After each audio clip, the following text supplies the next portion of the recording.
And we are live. What's going on, everybody? Welcome to Purple Pod. We got a special men's improvement discussion. I got Julian Throne on the panel. We also got Up the Mic. We're going to be talking about some fitness, fashion, and sex today. So please like the video on y'all's way in. Just make sure you hit that subscribe button, hit that notification bell as well so y'all can see every time we got a live show coming up. Follow us on the podcast Instagram. Go ahead, my boys also. We are now live to Facebook, Twitch, Twitter, Rumble, and YouTube all at the same time. If you want to show support, y'all might be able to click the join button right now. I don't know if we're not demonetized anymore. I gotta check to see if we got fixed or not. Super chat any questions if you can. If you can't super chat in, just ask us any questions and we'll definitely answer them today. We're on all the audio platforms like Spotify and Apple Podcasts, and make sure to add the Instagram right now so then you can go support my boys. Okay. But yeah, today I'm the producer, guys. Mr. Producer Sergio. But yeah, if y'all have any audio issues or anything like that, let me know and I will get that shit fixed. But I think we should all be fine. I am Mr. Producer after all. To start off, guys, I got some fitness question for my boy Julian over here. Or not fitness, fashion questions from my boy over here, who's our big fashion mentor in our program. He's been helping me out a lot, even though I still need to go shopping with you, and that's why this show was going to actually be a lot of questions, kind of for me too, because we need to go shopping soon, and you were supposed to be helping me out with a lot of stuff. So a lot of these questions are going to be hopefully relatable to y'all as well. But to start off, man, when it comes to fashion, what do you think is the cheapest place to buy from right now to get the best look if a guy's on a budget? If you're on a budget, I would say, oh man, it would definitely have to be like H&M and Zara specifically. Especially like with this inflation right now, like yeah, those will probably be. Or you can do online. Probably ASOS. I've never heard of that. That's an online store. Yeah, that's a good one right there that you can kind of like. It's kind of like Shein in a way, but like I would say a little bit higher quality in a way for guys. I And think what do you think about that one? Shein is kind of cool too. It's just that I've gotten a couple of pants from them, and I would go more for the shirts when it comes down to Shein, Okay. specifically. But regardless, I mean, Zara definitely has all the stuff that you can definitely look for when it comes down to a great fit. H&M it's kind of fallen off a little bit, but you'll find certain pieces here and there that will stick out to you and you can add it to your wardrobe. I'm a big believer in seeking out stuff that's not really trendy, but to find pieces that are timeless and add it to the wardrobe. And then ever so often switch it up and possibly switch it out with a new piece ever so often.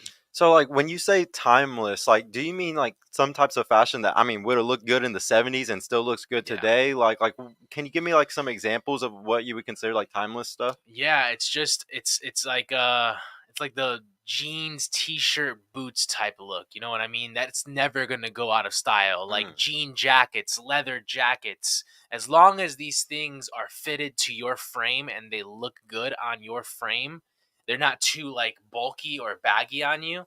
It's gonna always look good and it's gonna always be timeless. It's just like a great fitted suit. They're never gonna go out of style. Yeah, we've seen them for 100 years. Yeah. No, dude, that's really cool. What do you think, bro, though, if you had like a place that you would go shop for cheap?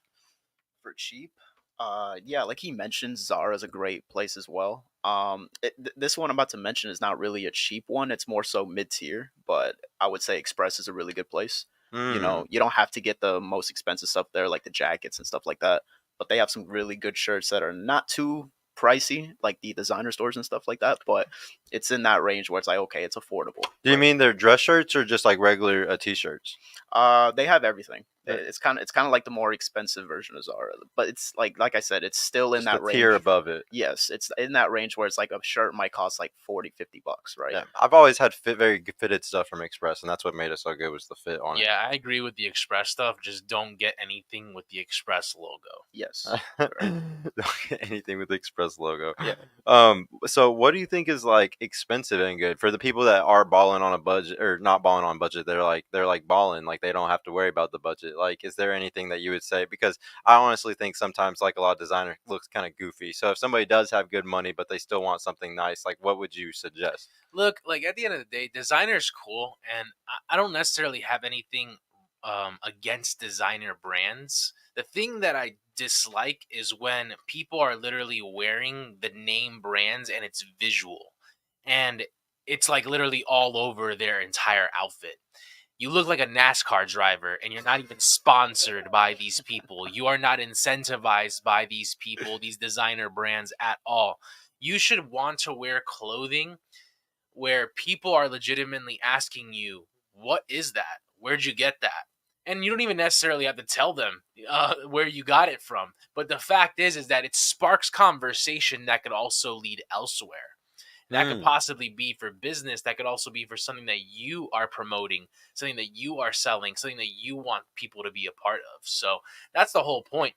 When you look good and you dress well, people are going to ask questions no matter what.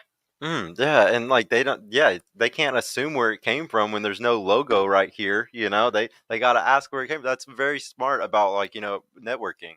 $2 from Don Hunt. Thank you, bro. Super chats are working. Awesome. Take over the room by being loud. You can be loud without actually being loud. That's the real trick, Don Juan. Yeah, called out. What do you think though about expensive brands? Do you have like a certain brand that you would say is good even though it's more expensive? Mm, it's been a long time since I've been shopping there, but I would say maybe Banana Republic might be one of those Hmm. places. Yeah. That's like it's in the higher end. There's some good stuff there. But really, to be quite honest, even though it's more expensive, you're getting it for the brand itself. I'm not sure how the logo is presented on there, but really, it's kind of like okay, you can get the same quality for a little bit cheaper at the stores I was talking about earlier, like Express, Zara, So stuff is it like that. really worth it? Not really, Yeah, man. it's never really worth And it. it's never, and really, it's not worth it if you have your physique together. And we're gonna get into that pretty Yeah, soon. yeah, we'll get into that. That's why we had to start with fashion because it leads right into it. Uh, how do you match colors, bro? Like, is there like a certain way to like do it that you have or a process that you like to use? Personally, like I downloaded this app and it like made me put in my eye color, my hair color, my skin color, and it kind of like gave me like a palette to do. But like, how do you usually choose? Well, it just depends on the color that you want to pop in the outfit specifically. Now, this can be whether it's the shoes, whether it's the pants, or whether it's the shirt, possibly even a hat of some sort. Okay. The thing is that you have to you have to make sure that they contrast well with each other. The colors contrast, like your beiges are going to look good with a light type colored like purple or a light colored blue or even the darker color darker tones. It depends on the beige, because if it's dark beige, I would go with a lighter type, like lighter purple, lighter blues. But if it's a light beige, I would go with like a darker red, like a maroon type deal, or like a darker type purple or a darker blue Mm. specifically. So it's just stuff like that. What do you want to pop in the outfit? Don't have the entire outfit completely just colored out to the point where you're just trying to look too flashy. You want one piece specifically to stick out. And like I was saying, that could be the shoes, that could be the pants, that could be the shirt, that could also be a hat or a fedora, whatever you want to go ahead and put together. But again, don't look like you're trying too hard. That's the biggest thing that I see with a lot of men, is that, especially when they're wearing designer brands. Another one that we didn't mention was All Saints. All Saints is pretty cool.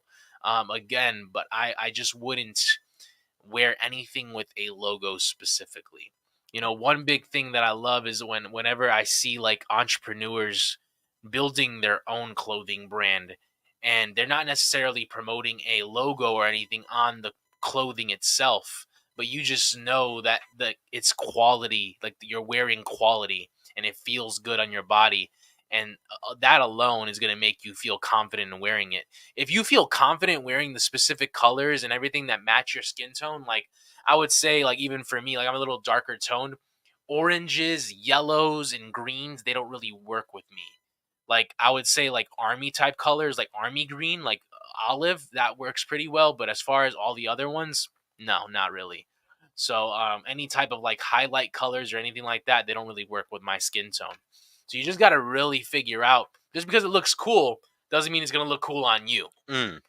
Okay. Big one. And then and also I think that like it's funny you were bringing up, like doing the colors thing. I immediately thought of like the people that like get the Jordan ones or something that are like a few different colors, and then they gotta wear like a whole outfit that goes with it or something, like very color matching in that way. Where it's better to contrast, like you were saying. I think it shows more skill too at the end of the day, and women respect it when they see a guy with skill in that. Do you have like any preferences on your color matching type of stuff? Yeah, well, I mean, in terms of skin tone, I guess for myself, like I'm a little lighter complected compared to him, right? Hmm. So our like color tones are a bit similar, right, for what looks best for us. But for the average guy out there, you know what I'm saying? Like you can't really go wrong with like the earthy colors, right? Like the base solid colors, like black, gray, white, that name escapes me, the beige, Yeah, beige, those kind of tan. things. Yeah. Yeah, so for those guys, that's kind of like the safe thing, that's really going to look good universally on anybody of any skin tone. So that's kind of like the safe option, you know man. No. And shout out to all my black friends out there, man. Everything looks good on y'all motherfuckers. No, dude, for real. I'm so jealous, man. All of our homies be looking good all the time. How do you pick your shoes, man? Is there a certain formula or something for the shoe game? Oh my god, this is the biggest thing. Shoes can either legitimately make or break your outfit, and I'm gonna be Mm, quite honest with y'all, dude. Like, it's just it's so annoying because like you'll see people get some dope shoes and they like overwear them, and not only that, I will never get something like Jordans or some type of like sporty type shoes and wear jeans with them, guys. It's just the truth. The only ones that may go with jeans are probably Air Force Ones. That's about it. And I actually complimented you on your outfit the other day where you were wearing a maroon t-shirt, some blue jeans, and some white Air Force Ones, and it looked really well because it all contrasts well with each other. But again, like jeans, like the best thing that looks great with jeans is boots. mm-hmm. Okay. And I'm not talking about cowboy boots. If you get cowboy boots, make sure that your jeans are boot cut, obviously, when it comes down to that. Mm-hmm. But like fitted jeans, they don't have to be super tight. Okay. But regardless, that goes really well with Chelsea boots or even combat type boots or just regular boots that you can find anywhere, like at like Carhartt or some stuff like that, or Timberlands and stuff like that as well. So that really looks well with each other. And just by wearing a dope T-shirt that looks good on you, like dope color that goes well with the jeans that you're wearing, and just the shade of the shade of shoes that you're wearing as well, that goes really well. Now, if you're wearing trousers, if you're wearing trouser type pants, I would definitely recommend you getting some type of loafers. Okay. At one point, I think it was like the boat shoes that were in like not too long ago, a couple of years back. Those look pretty cool, I guess, but then you start seeing everyone literally wearing the exact same outfit. It's like some shorts, some boat shoes, and a shirt kind of like this in a way, like a button up. And or a polo. But regardless, this is the biggest thing that I tell people. Like if you start seeing people wear the exact same outfit and it's repetitive and you see multiple people wearing it, you need to find a way to distinguish yourself. Mm, It's not necessarily that you can't wear that outfit as well, but find a way to make it you. Add your own style to it. Okay? Whether that's opening it up a little bit, wearing like a tank top underneath, whatever it is, learn how to layer your outfits. I could have worn this shirt right here. I could have buttoned it up just like this, but I decided it's hot outside, so leave it open. Go ahead and have a tank top underneath, and I'm good to go. I have some trousers on that I got from Zara, and then I have some loafers on that are brown.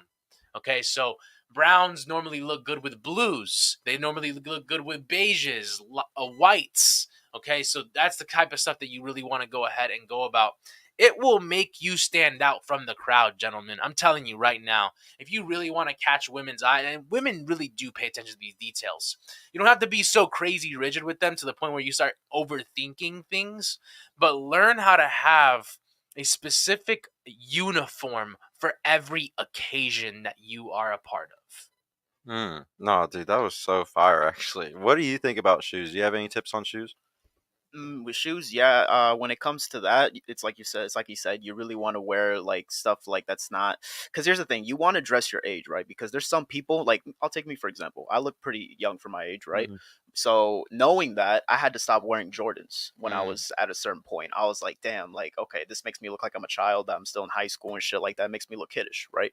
But now it's like you have to dress more mature if you look younger, right? And so it's a lot of people miss that too. Is like you want to dress according to how you look. Like if you look like you're an older guy, okay, cool, you might be able to get away with like Jordans and shit like that. But if you look more youthful, you have a more youthful appearance about yourself, then you might want to ditch the sneakers, the Jordans, all that stuff, and just go with a more mature look. Because it's gonna make you look way older than you really are. Yeah, no, yeah, it's gonna contrast with how old you look or how young you Yo, look. and since we're on the topic of shoes as well, y'all need to stop fucking wearing basketball shoes or whatever the hell shoes with suits. Like that's the ugliest look. Yeah. Shit, whack. Like the shit that y'all follow. In fact, a lot of fashion is actually inspired by all these NBA stars, and they have these like fashion designers behind them. That shit's ugly as fuck. That shit's whack as fuck. You guys look like little kids who cannot dress themselves, and straight up, like it almost comes off borderline gay with these NBA stars, to be quite honest. Like straight up. So like I'm being very real when I say like I have never worn sport shoes with a suit. Okay, there's a specific way that a suit needs to look, a silhouette specifically from top to bottom. You need to wear dress shoes, make sure they're comfortable, make sure you're not uncomfortable with walking on them.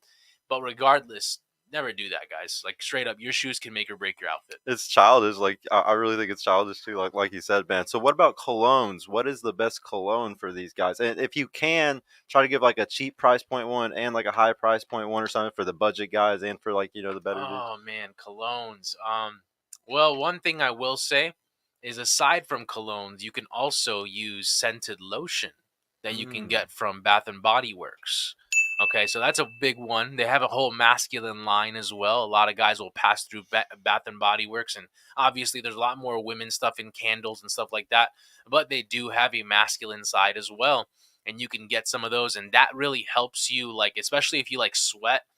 And like I played basketball and I'm sweating and people are like, dude, you smell good while sweating. Like it's crazy. Like so at the end of the day, like that actually helps really well. As soon as you get out of the shower, put that on because your pores are obviously a little bit more open. So it pretty much helps get into the skin well. You can also do that with oil, like little oil rollers and stuff like that as well, which I'm sure like parfums and stuff like that. I'm not the best with cologne specifically. You're probably a lot better because I believe your girl works in that realm as well. Yeah, I got cheat codes, guys. Regardless, I use Chanel. I use sometimes we'll do Creed and stuff like that. But when it comes down to colognes, don't be afraid of even like checking out like stuff like Scentbird. You know, you can possibly get a bang for your buck when it comes down to having that type of subscription. And that's just free game that we're just giving y'all right there. We're giving them free advertisement right there. We're not even sponsored by Scentbird. So you can actually have a plethora of options when it comes down to that. And they're also travel. You could take that wherever you want to go. Yeah, no, that's actually a really good game right there with the Scentbird. What do you think, bro, whenever it comes to colognes? Do you have any personal preferences? Yeah, so I just want to touch on Scentbird as well. Like Scentbird's a good thing to utilize if you don't know, because here's the thing: everyone's skin chemistry is different, right? So whatever cologne you might use, whether it's something that's woody, something that's fresh, or even if it's unisex, male, whatever, it doesn't matter, right? You know all the different types. Depending on what your skin chemistry is, whichever one you use, if you spray it, it might last longer. The notes might smell different at a certain point, as long as you wear it, depending on what your skin chemistry is like. So like I said, Scentbird is a really good thing to utilize in order to try things out, right? Because you're not gonna have to spend 90 or $100 on a cologne, and it might not work out for your skin chemistry. Yeah, no, for sure. If you're a guy that can make the budget, guys, I can't express to y'all enough that Creed is just a killer. And the only reason why is this company's been around since 1760, guys. And these girls aren't stupid out here. I fuck with nothing but those girls on the high tiers and of the fuck girl tier list and all those really hot girls that y'all want to fuck. I'm telling y'all, and if you're just trying to smash, you're not trying to have relationships or anything with these girls. I'm telling y'all right now, Creed is something they all notice. It's oil based, so it stays on their pillow the next day. They're gonna remember you and think about you. That's just how that shit works. Like, and that's why they notice it so quickly, is because there's so many guys that they've probably slept with before in the past and they smelled it. And it's just they're trying to be alpha widowed sometimes in the same way, guys. This reminds me, this is a toxic trick I want to use, man. So let's say you're seeing a girl, right, and it's been a little while. If you because girls they have a heightened sense of smell. Okay, this is like something that they've been. It was an evolutionary adaptation to keep them alive. Yeah, exactly. Yeah, it's an evolutionary adaptation, and basically what you can do is since they remember smell very well, right? And guys, you got to understand, smell is super important when it comes to girls, right? And how they remember you and what they connect you with. So what you can do, guys, is let's say she has a car, right? And you're over at her place and stuff like that. What you can do is you can take whatever cologne that you use the most when you're with her and just spray it all over her seat. You know what I'm saying? You can spray it all over her seat. And then now, once she smells that on you, and now she goes back to her car and it's gonna be there, she's gonna be like, "Oh, damn." I'm thinking about him. Or it's like one of those things, you know, those little things you get from Macy's or whatever, with the things to try out the scents. Yeah, Yeah. So you can just, just spray a few in it. yeah, just borrow it. You know what I'm saying? Like just borrow it. Borrow it from those stores, and then spray whatever your favorite cologne is, and just slip it under her seat. You could do that too. This is manipulative, guys. Yeah, guys. That's pretty game right there. No one's talking about that. Yeah, man. nobody's talking about that.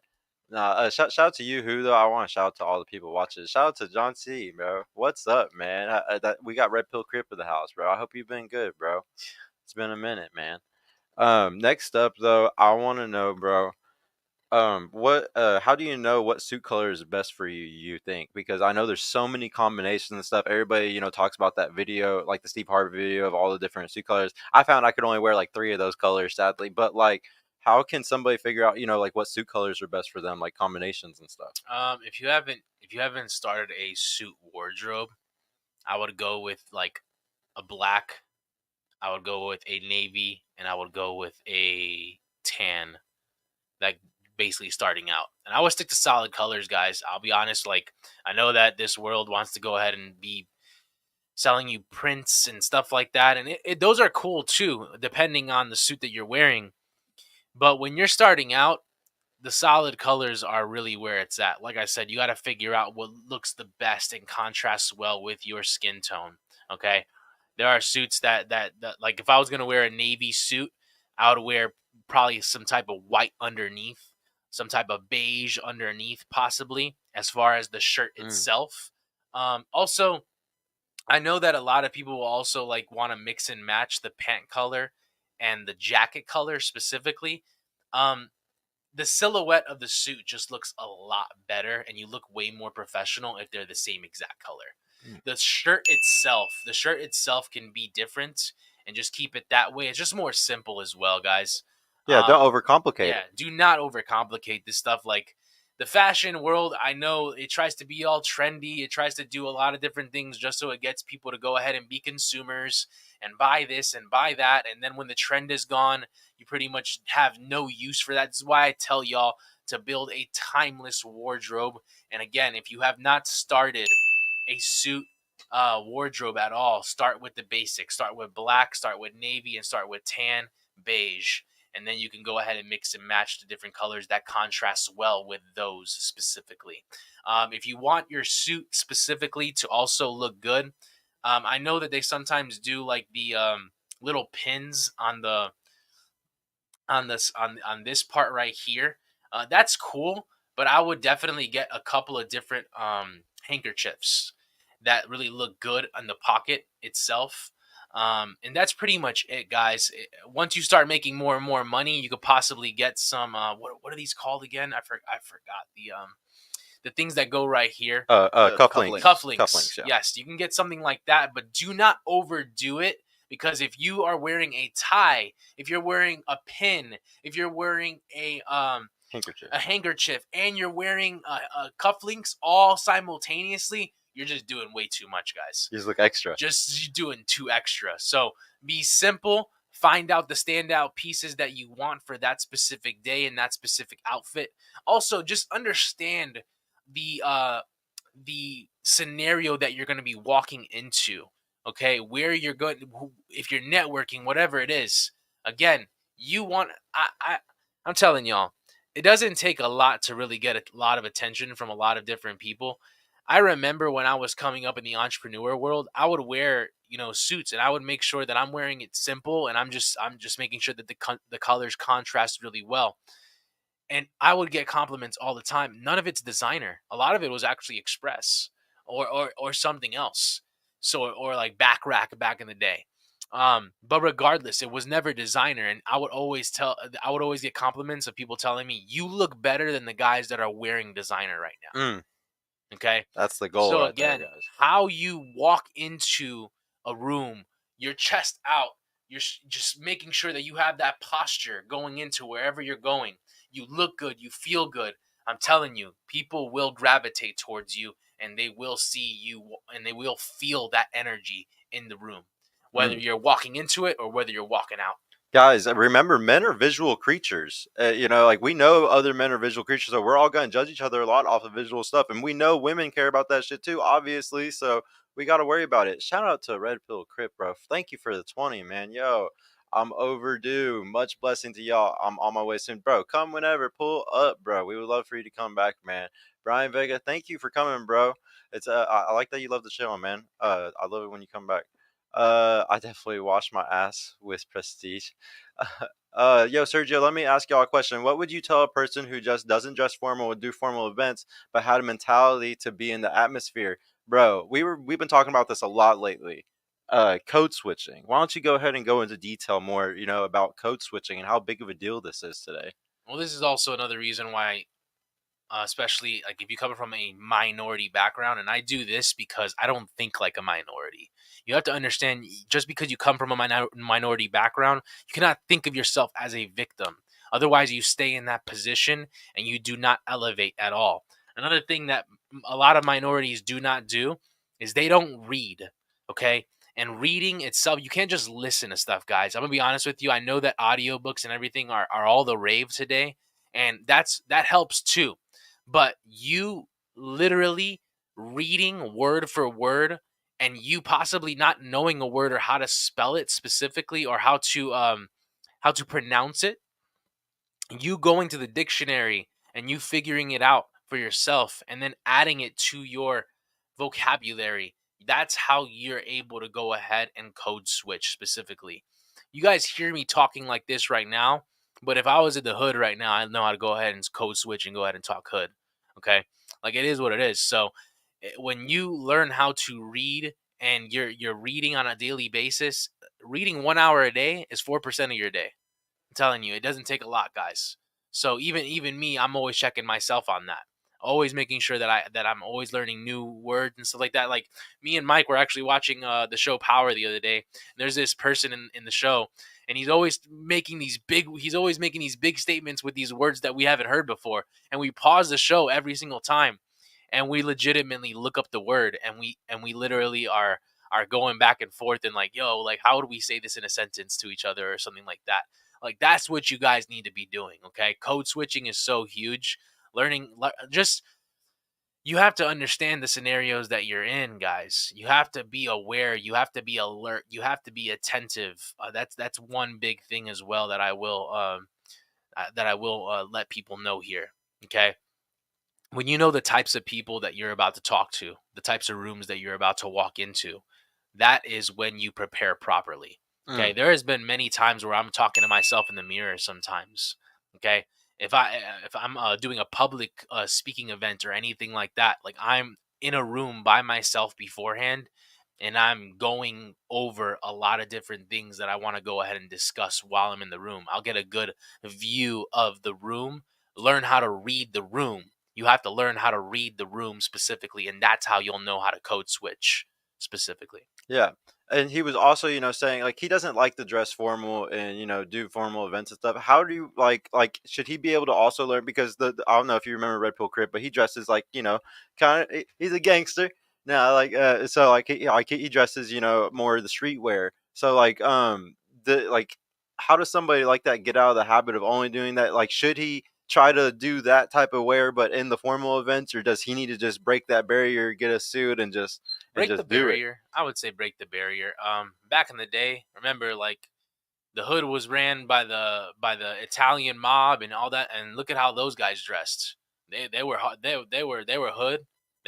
were in the streets, and they were looking real fly Yeah. doing it. So at the end of the day, if that's more your style, go ahead and rip off some of the old gangsters and go ahead and add it to your wardrobe. Yeah, bro, you could end up just looking really gangster at the end. I was one of those guys that really didn't want to do it for a long time, and then it took Julian and Sika like really pushing me, and I finally did. I'm so happy I did. I can't express to you how like great it felt for me. I know it's gonna feel good for you when you go into a room and people look at you and you look good because you got a nice like fit. I don't even have a nice fitted one on, and I still look good. So I know Yeah. that you would look fucking killer, bro, if you actually got a nice. I'll give And you an example too of that. Like one of my uncles, he used to be in a gang.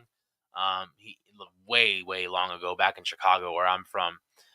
But ever so often whenever he goes to church or like a formal event, he like literally brings out that type of style, that gangster type style. But it's like it's just for formal events, and he'll wear like a fedora sometimes, or he'll wear like one of the Kango hats. Like I'm telling you, like there are ways around it to make sure that it just fits you and your style. Yeah. and unfortunately, man, like this is just the truth. People in the world judge books by their cover, man. If your cover isn't up to par, they're not gonna bother to open the book. So Mm. you could be a guy that's street as hell, right? Like you're out there for real, but like you're not dressed or look the part. If you walk into certain rooms, even though you might be a fucking millionaire, you don't look like it. So you're not gonna catch the attention of people that you might want to attract. Mm. So you gotta make that cover look good. You know Yeah, what I'm saying? I've even heard rappers talk about this. There was some I can't remember who it was, but he had like the big chain on stuff like that, and he went and like met some like CEOs, like some really rich people, and he said he felt he looked stupid with his chains on. Like in this room with these people with all this money and stuff, and even though he's a multimillionaire and he's wearing on his neck and all this type of stuff, he felt like he looked stupid. He felt like he looked like a child compared to these other adults in this room. And that's what it kind of comes down to is like you're just Yeah. kind of deciding to grow up onto the next tier level in your life. Yeah, rich people don't show their wealth, man. Yeah. They don't like to show it off or flash it off. And minorities, Latinos and blacks, they like to be, but that's more of a deep rooted thing. I don't know if y'all want to get into that. Yeah, But yeah. that's a It's really deep-rooted deep thing. rooted. Yeah, it's based off insecurities and all Yeah. types of other things. Yeah, wanting to show off to other people instead of like to our own self and our families. Brian B, shout out to you, bro. Thank you for coming up, man. Red Pill Crab. One thing I would say about code switching where I'm from is spoken down on. Really, that sucks, man. I think that's just that small town Kansas City stuff, bro. Like it's just a small town thing. Whereas like if they really understood that code switching is like how you really come up and make a lot of money, man. Even the biggest rappers, like the biggest people that make money, coming out the hood, some of them that did it the best, it's because they learned to code switch, like Jay-Z and stuff. Like it really comes down to learning that type of stuff, I think, to go to the next level. I definitely think that it's great if you want to be the king of your small town, or if you want to be like the king of Kansas City or anything like that. I think that staying true is all great for that. But if you ever want to become the next level and become worldwide, or go big, you got to learn to code And switch, man. code switching, it's something that can be learned, but it can't ever be replicated the same way as somebody who's been in both realms, right? Mhm. So like, let's me and Julian, we came from, very, very humble beginnings, so that's why we're able to talk the way we are when we're in rooms with certain people, and it comes off authentic, right? And like I said, it can be practiced, right? Even if you're not from these types of environments, right, when you were younger, but it just won't come off the same. This is actually really perfect to segue into like the next question I had. When to be casual and when to be business with your clothing. That was something that I actually had written down, man. When do you choose these types of things? Like just formal events, dress formal, or like, clubs, dinners, like when do you choose to do what? Um,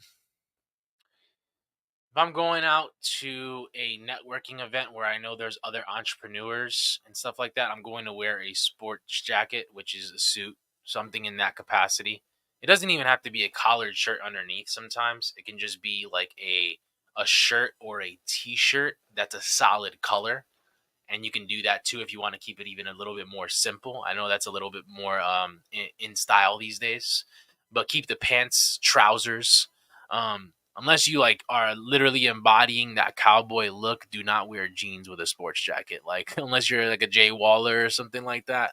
Like that's pretty much what he'll do sometimes. But regardless, I mean, you'll just if I'm going out with like a girl, I'm probably not gonna wear a suit unless I'm gonna take her to a formal event specifically. Um, I'm probably gonna wear something like this to be quite honest, or even something like just a shirt that really looks good fitted. And we'll talk more about fitness very soon. But guys, this is another reason why we tell men to get in shape, and specifically under 12, 15%, even 10% if you have the balls to do that. 10% body fat because you start looking chiseled, you start looking great when you start having your muscle that pops out really well, and you're wearing fitted clothing with it. It just looks good. It just looks you distinguish yourself from the crowd so well. But yeah, I mean, just understand where you're gonna be going. Like, I'm going to a cookout.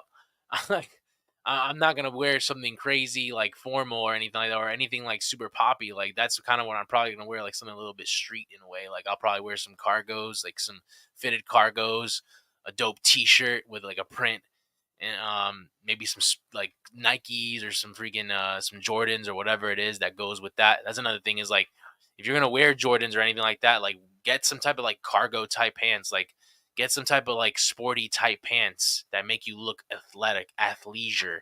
Okay, that gym normally I keep it really simple: shorts and a tank top, the wife beater. That's it. Like, I don't have to buy the crazy expensive brands that y'all be buying, man. I swear, like, unless they are paying me to promote them, unless they are incentivizing me to promote them, I don't give a damn. I'm not going to promote your product. I don't care. That's how you got to think about yourself. That's how much confidence you have to have behind yourself. Mhm. I do not care. In fact, recently I'm actually going to be partnering with a brand that I've been wanting to be incentivized very soon. And I don't talk much about them often because, again, I'm not being paid by them yet. Okay? So it gets to a point where it's just like, either you pay me or I don't care. I'm not going to share freely the product or advertisement for you, because that's really how brands make it, guys. We wonder why minorities and all these people, they feel oppressed or whatever it is. Y'all give these brands free advertisement. You are nothing but consumers. And then you wonder, where's my money? I'm trying to look cool for girls. And you don't look cool still. You don't look cool. You look a damn NASCAR driver trying too damn hard. And you lost her to the guy that was just wearing a white tee. Literally. Literally. You guys gotta learn how to start being creators and not consumers. Yeah. You really gotta start learning how to really either make your own brand, right? Like Julian said, take a bet on yourself and stop being a consumer and really just supporting brands that really don't give a fuck about you, right? No, for sure. Now we're getting to the fitness area, which is going to go, as we know, hand in hand with fashion, guys. You can't have fashion without having fitness. Mike, what do you think is the most efficient way for people to work out today? What is just if somebody's working all the damn time, like, how can they do it efficiently? So now, obviously, a lot of people, right, they get stuck in this loop of thinking they have to train 6, 7 times a week in order to get results, right? They think that because with most things in life, right, you have to put in the work in order to get the results from it. But with fitness, it's kind of like less is more, right? Similar to fashion, and less is more, and obviously in the bodybuilding community, that's definitely not the case for them, right? And Yeah, but they're competing and yeah, shit. it is different, right? And it really just depends on what you want, right? Like, if you want to be a bodybuilding competitor and you want to get into that space, then okay, great, do it. That might work out for you, right? But if you're somebody who's trying to be a professional, right, or if you have your own, you're either going into the professional world and trying to really master a skill or a trade, or if you're trying to become an entrepreneur, right, that's going to be very time consuming, and that there's obviously priorities in which you need to focus on as a man. But fitness should fall into the background of your life. It should really be on autopilot for the most part. Obviously, there's an initial learning period, right? But now it's like, once you know it, you have it in the background, and now you can really excel and do everything that you want in life while looking amazing. Because that's the whole point of everything. Because fitness isn't everything, right? I'm not going to sit here and say that fitness is all everything, right? But it's super goddamn important. I would say it's probably the most important foundation for any man. So it's like, if you need to be able to do this in a way that's sustainable. So the most efficient way to really go about it is training no more than 3 times a week, man. 3 times a week, even two, if you're in a deficit, right, over a period of time. And really, what this allows you to do is, people don't really focus on recovery enough.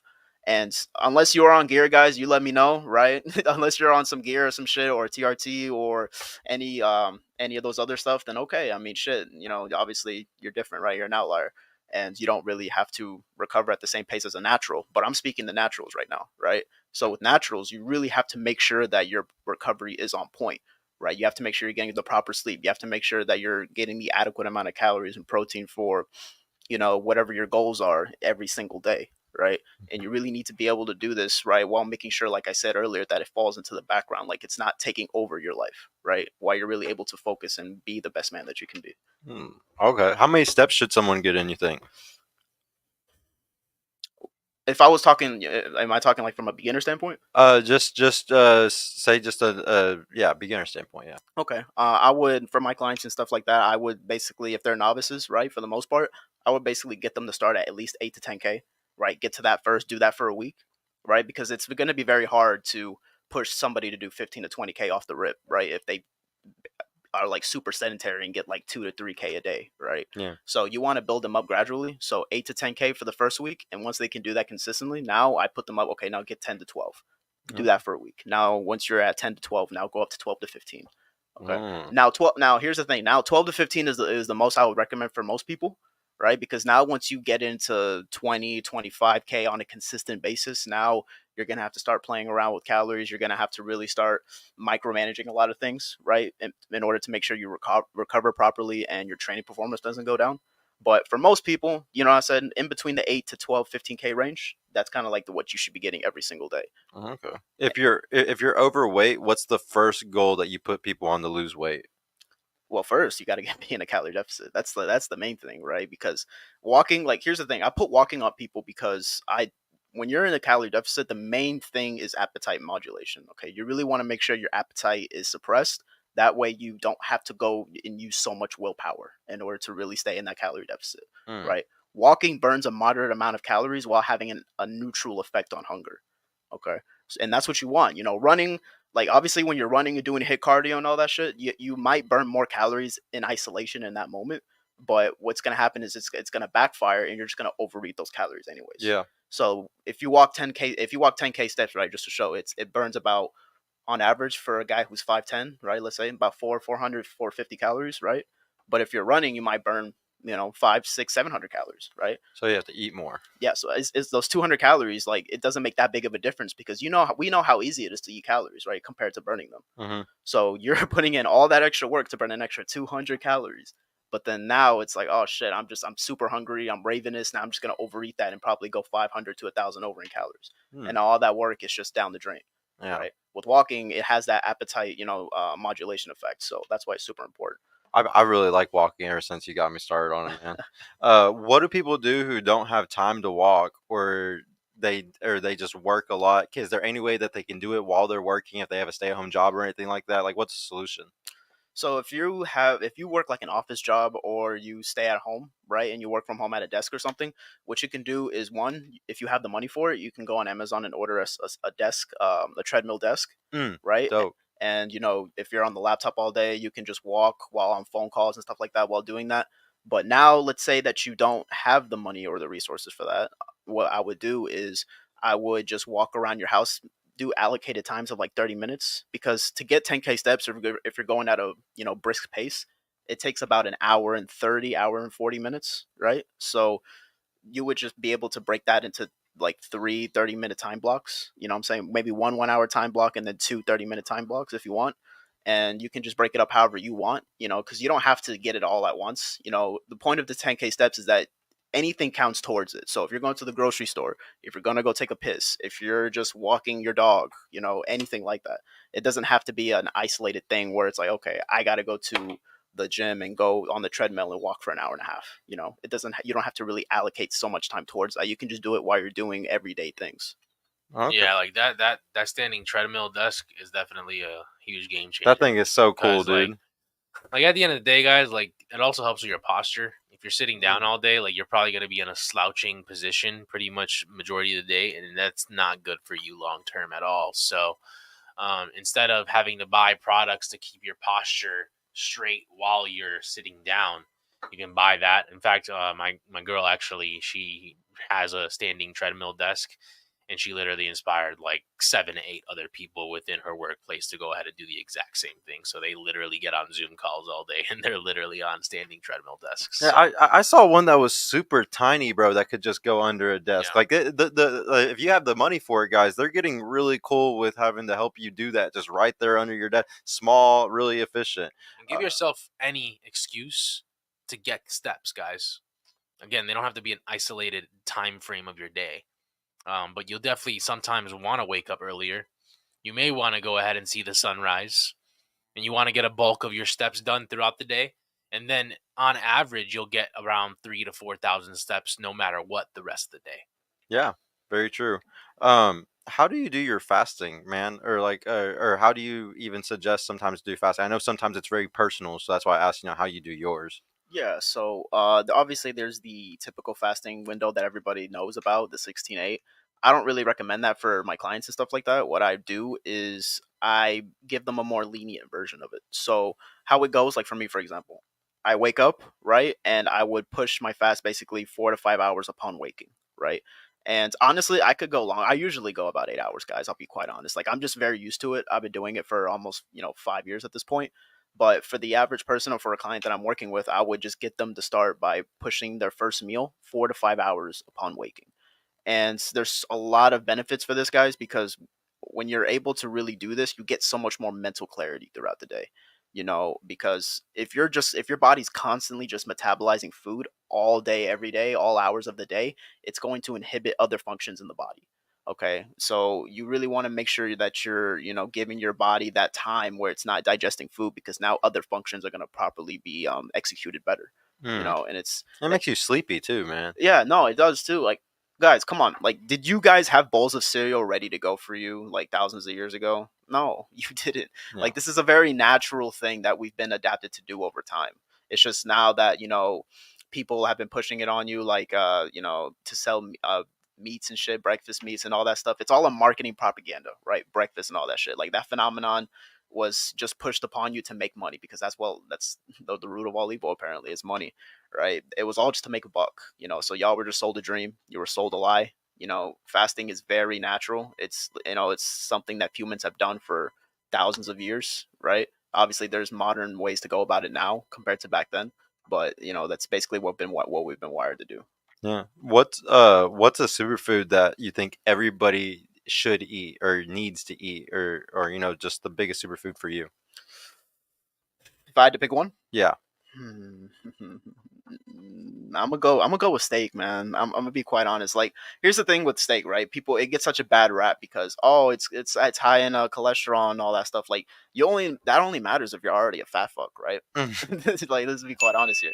It only matters if you're a fat fuck, but what people don't really talk about is how freaking vitamin and mineral rich red meat is, right? And now, obviously, you want like if you're trying to watch your calories, try to get like the leaner cuts of meat, right? Maybe like a strip loin or um, sirloins or stuff like that. Every now and then you can get a ribeye, right? But Mm. it's a little higher in fat, so maybe you don't want to eat those all the time. But yeah, just red meat in general. It's high in zinc, a lot of vitamins and minerals in there that is super rich that you don't really get from other meats, and it has a bit of creatine in there as well. I didn't know that. So yeah, man, like steak. Don't believe when anybody tells you, man. Steak is a superfood. If you have the money, obviously, if you want to optimize it, get grass fed, right? If you want to optimize it, but yeah, man, like red meat that's the number one superfood if I Or had to you pick one. can super optimize it and get like a buffalo or all types of other red meat, huh? Oh Is there other? yeah, Yeah, yeah, yeah. There's lots of other types of red meat, I guess. yeah. So what is a food that no one should eat that you should be avoiding like crazy? I don't really have one, man, because like I don't have like I've got everything such to a point with me and my clients. I don't have to like tell them to stop eating What about anything. like sugar? Like do you try to like avoid certain things Well, like that? I guess. yeah, I mean, yeah, there's stuff that you can limit, right? Obviously, because it's not best suited towards your goals. Maybe like just anything with any regular sugars in it. Mm. Sugary drinks. If that's one thing, I don't know if you want me to say drinks, but that's one thing I would stop altogether. Is All just sugary drinks. yeah, that's just all sugary drinks, like all the juices with tons of sugar in it. Regular soda, all that stuff. And if you really want to still have those, just go with the diet versions. And I know, guys, artificial sweeteners, the devil, all that stuff. But guys, like if you really want to get to a low body fat percentage, okay, and you have a sweet tooth like me, you can't really avoid artificial sweeteners. It's not going to give you cancer, guys, okay? Like it's just relax on that. It's not going to give you fucking cancer, okay? Hey, he made There's me no do the studies. research, guys. 'Cause I There's debated him a there's lot on no this one. studies that back It's this up it's at pretty all. safe. It's fine. You know what I'm saying? It's I'm fine. still not gonna Now, drink what it, I but will say though, what I will say is if you do take artificial sweeteners every day, invest in a probiotic supplement because maybe it can affect your gut by biome. your gut biome a little bit if you do take it a lot. So just take a probiotic, right? Some greens that way it evens out, right? but it's not gonna give you cancer, man. Like diet soda's fine. You know what I'm saying? I just have a question for y'all. Do y'all want to die fat or do y'all want to die in shape? Here's the thing, man. If diet soda takes off 2 years of my life, I mean, okay, cool. At least I'm gonna die, with a six pack. I'm cool, man. I'm chilling. Yeah. If you're a guy, I would stay away from anything with soy. Anything with soy. Oh yeah, That's a direct 1,000%. problem for your testosterone. I would stay away from seed oils. Seed oils. Oh yeah, that is something I've been hearing a lot Which you'll about find too. a lot in fast food. Which fast food isn't like if you could find a way to fit fast food into your calorie deficit, there are ways that you can do that. But thing is that because of seed oils, they don't really digest well in our metabolism or in our stomach. So there's a reason why a lot of people possibly have gut problems, or they have constipation problems, or they have a lot of different things with going to the restroom. And also, I'm gonna piss off the vegans, but anything vegan related, you got to stay away from. Like, I'm talking about like the types of meats they try to go ahead and sell into the grocery stores, the fake meats. Yeah. Stay away from that. It's basically dog food. That's so funny. What's some supplements that boost tests, like certain compounds or whatever, that somebody can go to Whole Foods and get and just kind of help them out? Well, I'll just mention a few minerals and herbs that I think are going to go a long way into improving your testosterone. The first one I would say is zinc. Zinc is very good for your immune function, and really what it does is that zinc can really just increase your overall testosterone, right? And really what it allows you to do is it boosts your immune system as well, because guys, you want to not be sick all the time. Okay, you really want to make sure that your body is a fortress and you really are able to fight these bacterial infections, right? And zinc's really able to help with that and boost the immune system. And zinc, it really does help out with muscle growth as well. There's been studies that show that it helps a lot with muscle growth and repair. So getting the adequate amount of zinc every single day is going to help you in that sense. And zinc also helps you from a cognitive standpoint as well. So just being able to really make sure that your brain is as strong as possible in terms of performing cognitive functions, it really helps you in that realm. And another one I want to say too is magnesium.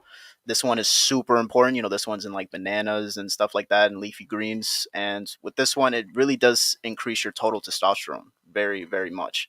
And it really in individuals and athletes as well, and it promotes anabolic muscle growth as well. Like a lot of these minerals, guys, a lot of people are very deficient in it, and they wonder why that they're not really in the best place in the most anabolic environment. Anabolic meaning that you're in a environment for muscle growth, right? And magnesium obviously is super important too for bone health, muscle relaxation, and really being able to improve your insulin sensitivity as well. So that's going to be something that's really key in the long run. And this one's probably one that you haven't heard of. This one is boron. Okay, and boron, it increases your free testosterone levels. Now there's total T and free T, and basically just the difference is that free T is unbounded testosterone, that it doesn't have to attach to any protein, right? So it's a lot more free, and it can be used for other functions in the body as well to help be optimal. And yeah, boron also does help with cognitive function as well and memory, right? So like me, my memory sometimes isn't on point according to Sergio. So I'm on that boron, man. I'm on that boron. You know what I'm saying? It's not helping. I'm just messing with I'm you. on that boron, man. And yeah, I mean, boron even does help with people who have like arthritis. You know what I'm saying? And it does reduce inflammation a little bit to that degree. So if you're able, if you're somebody who has arthritis or has a family history with people that have had it, and maybe you're susceptible to getting it, taking a good amount of boron is going to help you with that. Yeah, no. And then now these next two herbs I'm going to get into is something that it's like you hear people talking about it online, like Andrew Huberman, Joe, when he was on Joe Rogan, he was really the main leading guy talking about this herb in particular. But this one's called Tongat Elite, right? And Tongat Elite is a herb that's very hard to mine. It's really mainly in like Southeast Asia, right? And those kinds of countries. So it's really hard to really find and kind of like get yourself, right? But what that does, it enhances sexual performance, right? So if you need to get in the bedroom, you know what I'm saying? And let's say you can't really get it up, but you want to have a good time. Yeah, no, Sorry. no, but it really does just help you with sexual performance and helps you get that, your soldier saluting. It really helps improve your erection quality. So that's really a breakthrough herb in that sense, and it's a strong aphrodisiac, like I said earlier. Like if let's say you and your girl, going on a dinner date, and you pop a little bit of tongue at Ali before, you guys are gonna have a good time at the end of the night. You guys are gonna have a really good time. It's that good. No, yeah, it is, and it just increases testosterone levels overall, total and free. And the last one is for Sholi. So this one has been getting a lot of rave in the industry because it has a very strong recomp effect. And so really when you're taking this, it really does help you recomp and help you lose body fat and help you build muscle simultaneously. So it not only does it increase your testosterone, but it's going to help you really get a leaner, tighter physique and a better body composition. So this one's been talking about a lot overall. I expect it to really start getting a even more rave in the next few years because it's just now starting to get talked about. But another benefit of it is that it increases your energy levels and endurance. Okay. So if you're somebody who's lackluster, you feel kind of shitty throughout the day, you're not really like, oh, fuck, I don't really feel like doing this today, man. I don't know. But when you take something like this, it's really going to like bring back that vitality to you. And now you're really going to be able to attack the day like a man should, right? Yeah. So yeah, man, and just a little side benefit as well. It even shows that there's studies for it that it can fight against cancer, and it can really like make sure that you're less predisposed to maybe growing a tumor, So this is a really big herb that's been, like I said earlier, getting a lot of rave in the space and for good reason. Yeah, no, it's awesome that you got people going on Joe Rogan and like that Andrew Huberman guy. Like, I love watching all that stuff too to understand this shit. How can somebody boost their test naturally though, really quick, like just like without any supplements, anything like that, like just with themselves? Well, obviously the number one thing is get the proper amount of sleep. That's the number one thing, Mm. and it's very really neglected in society. One, because of hustle culture, and for a lot of other reasons. But I think you need to get the right amount of sleep because sleep is the most anabolic thing that you can do. Okay, anabolic meaning again that you're in an environment to grow muscle. Okay, that's what anabolic means. And sleep is pretty much like the natural steroids, man. Like, dude, like, you ever wake up, like, I know you guys, like, when you guys wake up from a nap or a good night's of sleep, your soldier's saluting you, you know what I'm saying? Like, you guys are waking on with that heart on, you know what I'm saying? Pause. But like, that's the number one sign that you have good tests, by the way, is if you're waking up with a boner every morning, you are in a good place, bro. You are in a great place. Now if you're consistently not waking up with a boner or anything like that, then you might want to either get checked or just really just start micromanaging and auditing how you're living your life. Another way to do it is to get good vitamin D as well, making sure you're actually, like Julian said earlier, getting up early, walking outside in the sun, right? Getting those natural UV rays. Now, honestly, if you don't have time for it, then just make sure you supplement with a vitamin D supplement, and that's really going to help out a lot. And honestly, man, just drinking enough water and getting a good diet in, man. Like, I can't stress to you how important it is to really make sure that your diet is on point for your testosterone. Really making sure that you're eating things that aren't, artificial, that have too much additives into it, because there's so many little things that in our environment today that really affect our testosterone. Yeah, we're being attacked in all angles. Yeah, and Estrogen everywhere. obviously, these things that I talked about, these minerals and these herbs that can really help out, it's not going to do anything if your lifestyle is shit. Like, I'll just be really honest with you. It's not going to do anything if your lifestyle is shit. You're sleeping 4 to 5 hours a night consistently.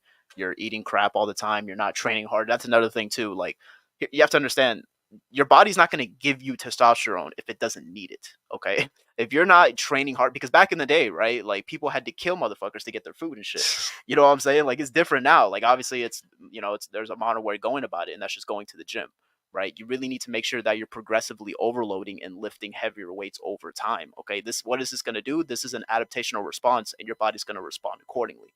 It's like, okay, cool.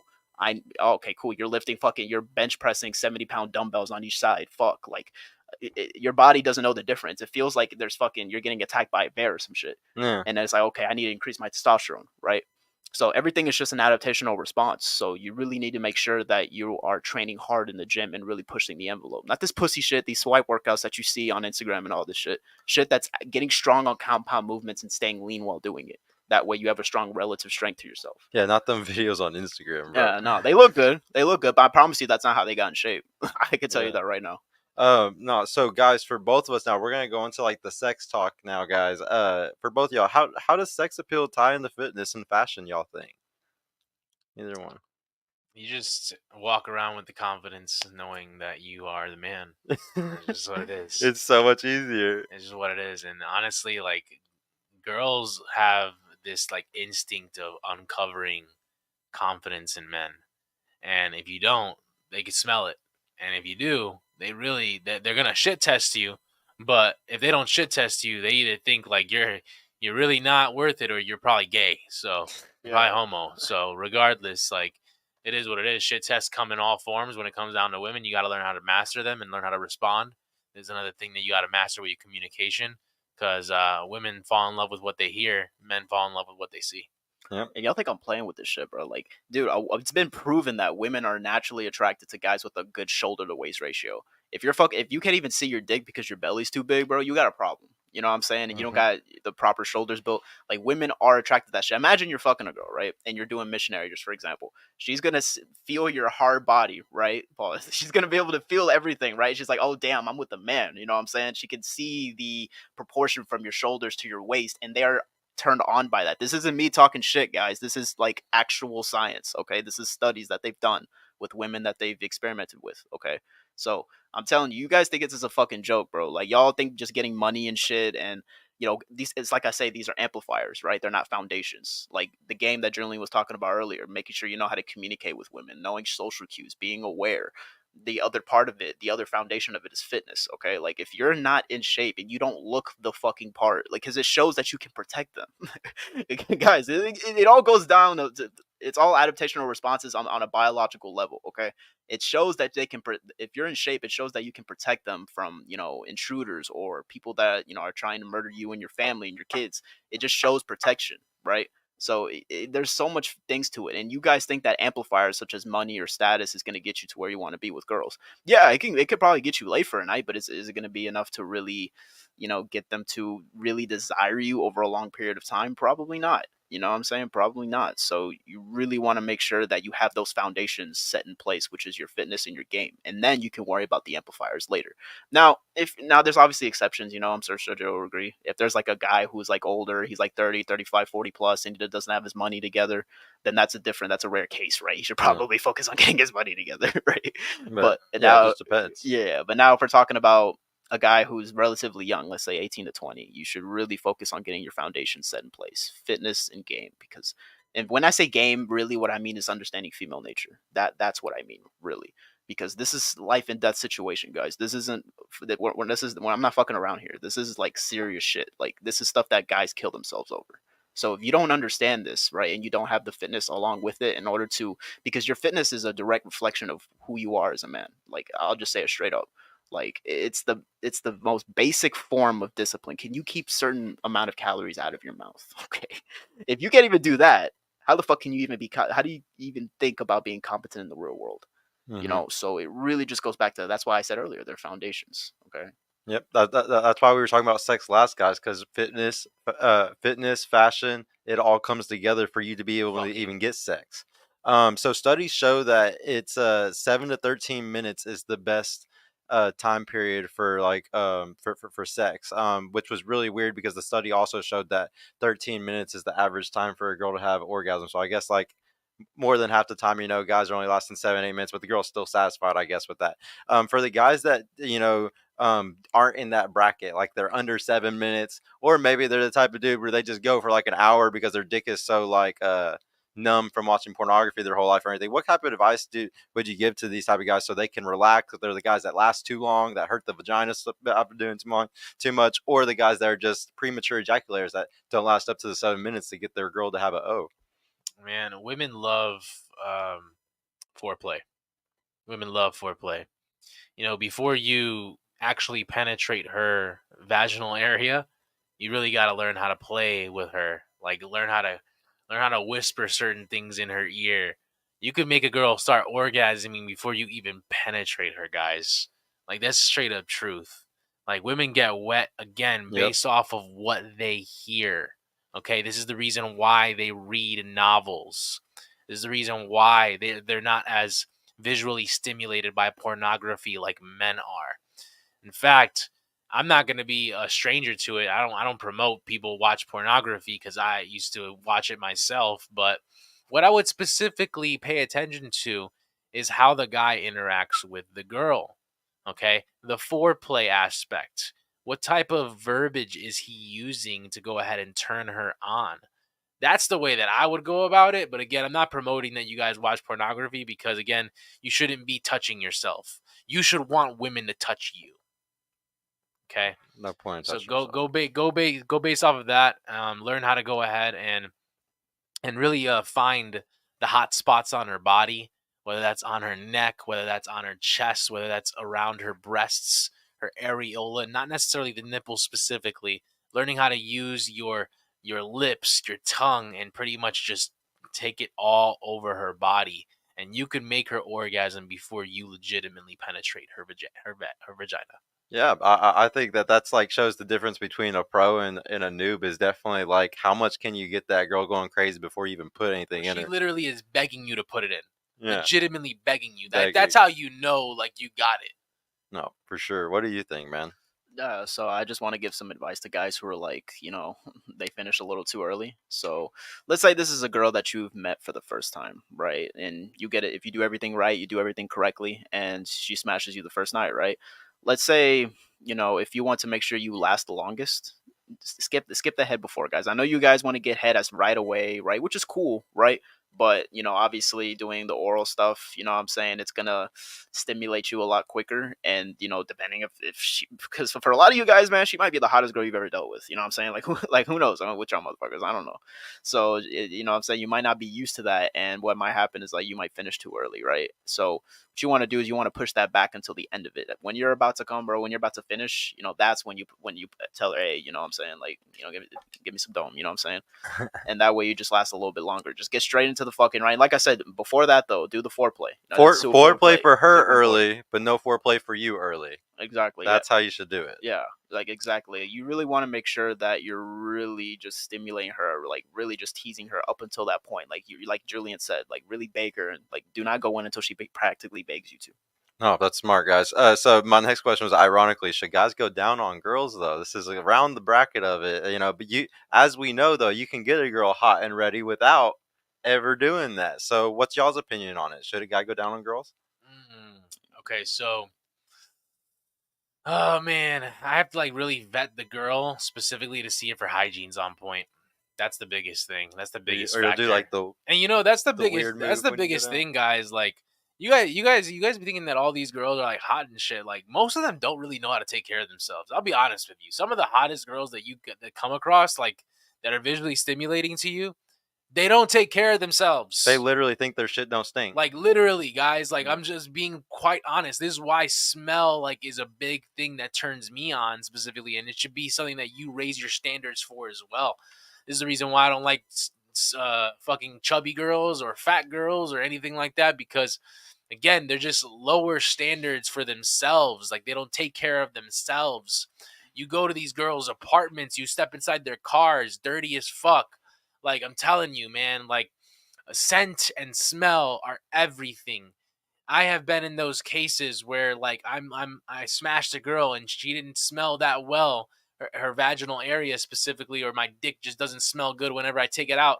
I'm in the bathroom right away washing my dick. Right afterwards. Just think about it, guys. When girls get those little like long nails and shit, like girls have told me how they wipe it, how they wipe their ass and shit. But I'm just like, man, your shit dirty. I promise you, they shit ain't clean, bro. Like, Oh, I'm especially if keeping they it got them crazy Yeah, claws. yes, bro. If she does not have wet wipes in her restroom, you already know.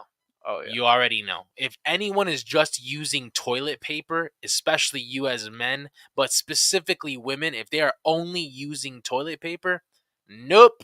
Get a bidet, guys. Telling you, man. What do you think about going down on girls though? Oh yeah, no, like I have a very hard thing. Like if I'm not dating the bitch, like if I'm not dating the broad for at least like 3 to 6 months bare minimum, I'm not going down on her, bro.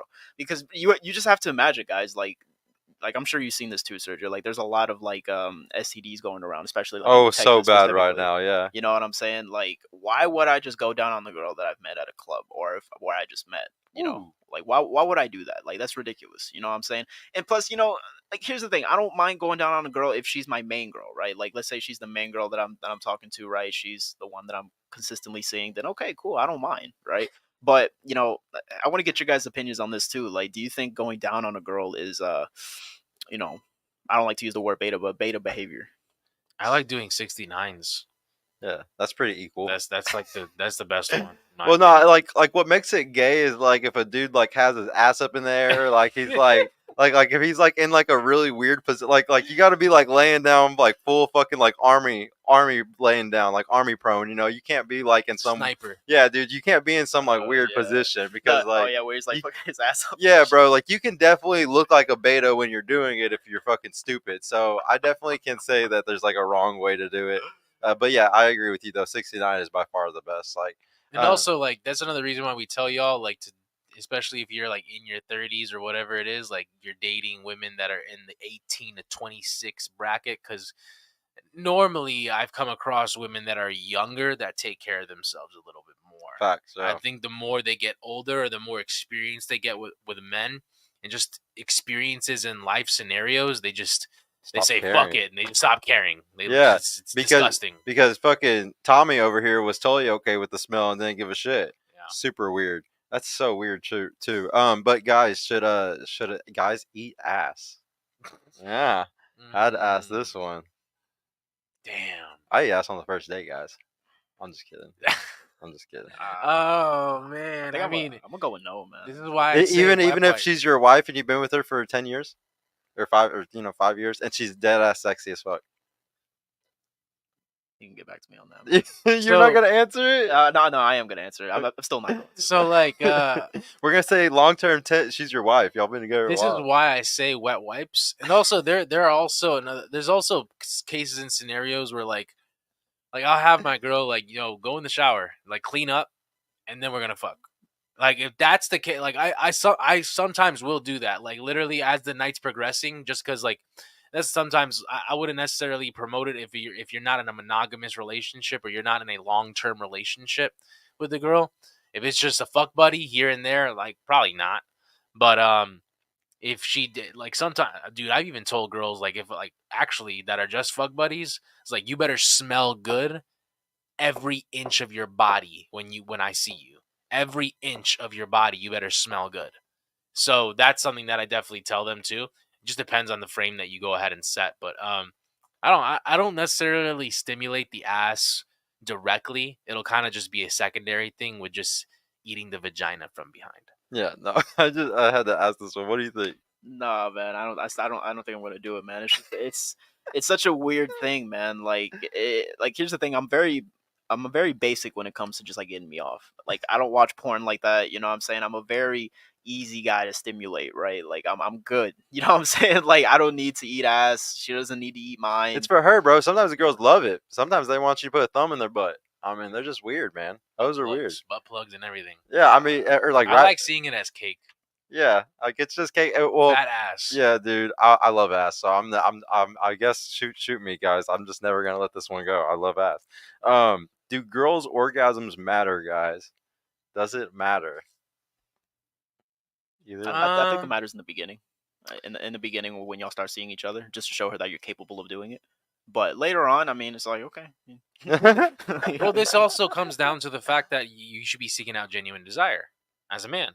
Like, if it doesn't get to a point where you legitimately both want to rip each other's clothes off, but she specifically like wants you, like she desires you to literally dominate the fuck out of her, like that's an orgasm in itself. To be quite honest, I keep on telling y'all, like it's about what you're saying, how you're conveying yourself, how compelling you are, how mysterious you are. That's a big thing when it comes down to women. Like, don't be so overt in your desire towards her.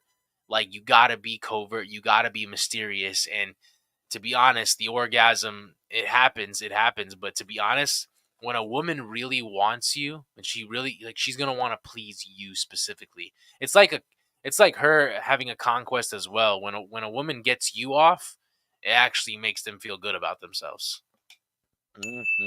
Guys, it's like an accomplishment for them. That's why these girls will keep going back to a dude. Like I have a lot of girls, guys, that are like my close friends, and they're super stunning, beautiful women, but they keep going back to guys that don't take them seriously because they're just happy that once a month or once every couple of weeks he calls them to want to fuck, and she just wants to get him off. She just wants to be known as the girl that's getting his rocks off. It's ridiculous. They don't even care if they're gonna have like their orgasm or not. I swear, it's really crazy how some of their minds really work because they feel like they accomplished the goal, like they won some. Just like how we feel like we accomplished something by getting the sex and having sex with them, they feel like they accomplished something whenever you ejaculate. And like this is why there's girls that complain online about having boyfriends that they can't get to ejaculate. Like they feel like they're not worthy. Like they feel like they're ugly. They feel like all types of shit if they can't get a guy off. And sometimes he just has issues because of masturbation or whatever, and like he's numb. Ooh, you want to play with a girl's mind, bro? Don't nut. Don't nut. Yeah, no, for real. Don't Seriously. nut, man. You will destroy her self-esteem in that one moment Now, so easily. Don't be cocky about it though. Like when you want to do it, literally just be like, yeah, I'm tired. I'm just gonna go to bed. I've only had this issue when I'm drunk, but like, yeah, I've had to do that plenty of times when I'm drunk, and it feels very weird. Like it's very awkward. But yeah, it's just because drinking, guys, don't get super fucking drunk unless you're gonna do some uppers or something to help you out or something. I don't know. No, don't do that actually. But yeah, shout out to Ramar. Yeah, had a good fire Saturday panel, man. Oh, dude, I know how you be. You be talking in the chat all the time about the crazy shit. But no, guys, thank y'all so much for coming on this Saturday panel. I didn't really have any more questions for y'all. Guys, Monday we'll have a really good show for y'all. I might be doing a show tomorrow night. I'll throw it up on Instagram if I am going to go do a show with those other people I was going to do one with. But no, thank you everybody for coming. Thank you, Julian, bro. Go ahead and shout yourself out on Instagram really quick. Oh, Lord Julian Throne on Instagram. Follow me on Threads for more crazy thoughts of mine. Yeah, go check them out, guys. Where do you find you, bro? Yeah, man. Follow me on Up the Mic on all platforms. You know what I'm saying? If you want advice on fitness, dating, mindset, all of the above, self mastery as a whole, check me out. And yeah, it was a pleasure to be here, bro, like always. Hell yeah, man. Guys, check out, if you're still watching right now, please like the video. Check out Emergent Values Mentoring. You can just slide into my Instagram on the podcast Instagram and type in info, and these are my mentors in the program. We're going to be doing a lot of really dope stuff, a lot of value for free, guys. I think that we're about to start destroying everybody else on the internet when it comes to free value, because we realize that nobody's even given real fucking value. So it's time for that to change. Y'all are about to see a lot of stuff going on here in Dallas, and I'm excited to bring it to y'all. So yeah, guys, we will see y'all on Monday for sure. I got the pre-show at 5 o'clock, but yeah, I will see y'all then, guys. Peace the fuck out. Let's go.